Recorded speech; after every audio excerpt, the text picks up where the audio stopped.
This is my biggest anime figure collection, Sword Art Online.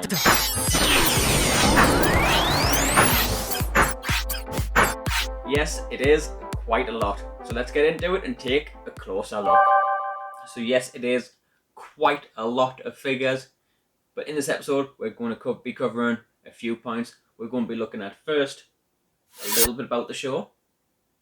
Then my very first figure, as well as my most favourite figure.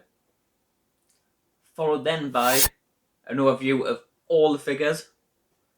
And then what I see happening in the future for this collection. So to give you a little background of Sword Art Online and how I actually got into the series.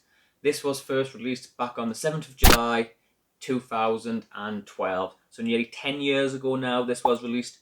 And at the time, online streaming services like Crunchyroll and Funimation were getting a lot more popular back in the past from that. If you wanted to watch anime, you had to use BitTorrents. Now, of course, with the streaming services, things were dying down a little bit for that side of things for people. And I got a free trial on Crunchyroll, which was a great thing they were offering. I found Sword Art Online, and then I've just binge watching it like crazy and watched all the series since then. And since then, there has been a total of 3 series, 1 movie, which another movie is meant to be coming out this year as well. So we'll see how that goes and try to watch that when it comes out. The premise behind Sword Art Online, the main character or protagonist here is Kirito, and there's this new item called the Nerve Gear.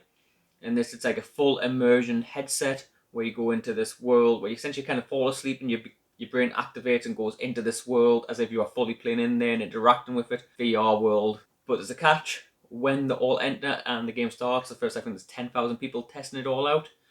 The creator locks them in and they cannot log out. They are fully locked in there until they complete the game.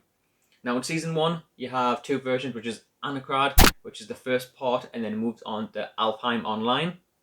From there, we have Season 2, which goes into a completely different game again, which is Gun Gale Online, where Kirito and everyone meets Sinon. That is also in 2 or 3 parts. You got the first part, which is Gun Gale Online, then it goes into, I believe it's Mother's Rosary, which you kind of meet more about Yuki and things into that side. Then on to Season 3, which is the latest season, which finished last year. And that is Alicization. Alicization was in 7 parts. 7? Can't even do 7, can it? It was in 7 parts, I believe, over 45 episodes. Season 1 was 25, Season 2, 24. So yes, Season 3 was a lot more episodes in it, but that was broken up quite a lot, so there was quite a bit of breaks in the series, so it took a little while to get through that and be able to watch it all. And then finally, you had Ordinal Scale. And this movie, I absolutely loved. Luckily enough, managed to go to the cinema and see it on the big screen. Normally anime movies over here in the UK, you only get 1 chance to see them. Once that day is done, they're never coming back on. So lucky and so happy managed to see that. And hello all, my name is Daniel, and welcome to Twisted Geek, and I hope you're enjoying this awesome anime Sword Online figure collection so far. But you might be wondering as well, what was my very first figure that I ever bought which started this collection growing? Well, it's not actually one of the ones that are sitting here.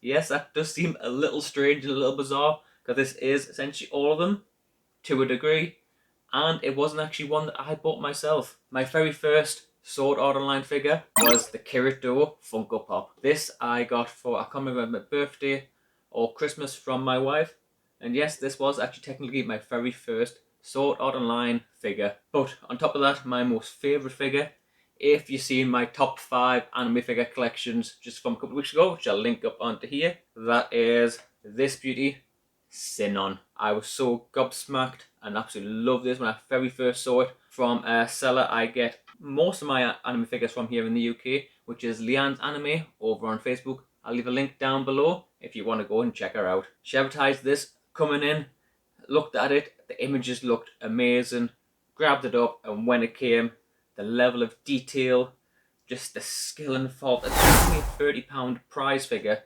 but there is so much detail in her hair, in the eyes, in the costume, in the gun, the coordination. It's just spot on. Absolutely Love it. And if you love this video so far, go on, smash that like button in the face. It'd be greatly appreciated and it'll really help this video spread out to more people. So now for all of the figures, there's a little bit of a story behind the first few that I actually fully bought from this set. And that is this Asuna here, down on the bottom. This Asuna right here was from a Kuji prize, one of the Kuji lottery prizes over in Japan when we went over to Japan back in 2016. And from there I got the Sinon Kuji, I got Yuki, Lifa down the bottom there, Yuki, the big A prize of Yuki, and the big B prize of Asuna. So happy I managed to get them. I did really look out, there's no denying it. I really did look out.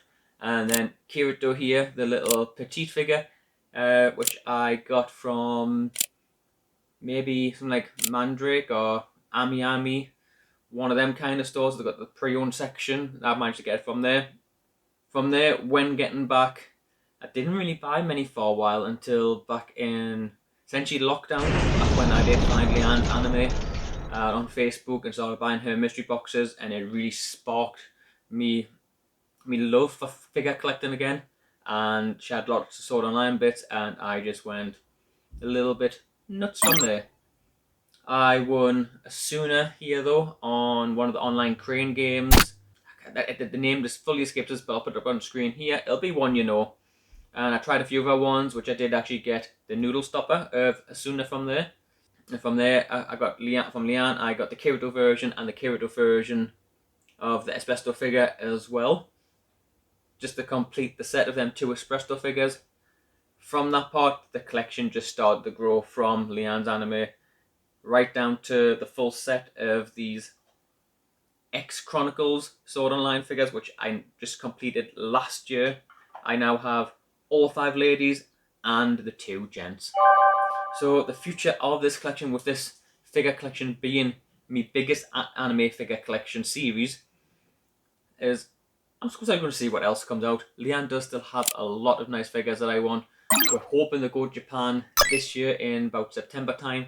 That all depends if Japan's borders open again to tourism. Hopefully they will. I really want to take the little one over there. Me and the wife are going to have a great time. We loved it last time. I think the little one's going to massively enjoy it this time. And it'd be awesome if we get a chance to go over there. But if we don't, it is what it is. I suppose I could buy more figures over here instead. We'll see how that goes. This is maybe getting a little bit ridiculous, but I'm sure I can find space for more.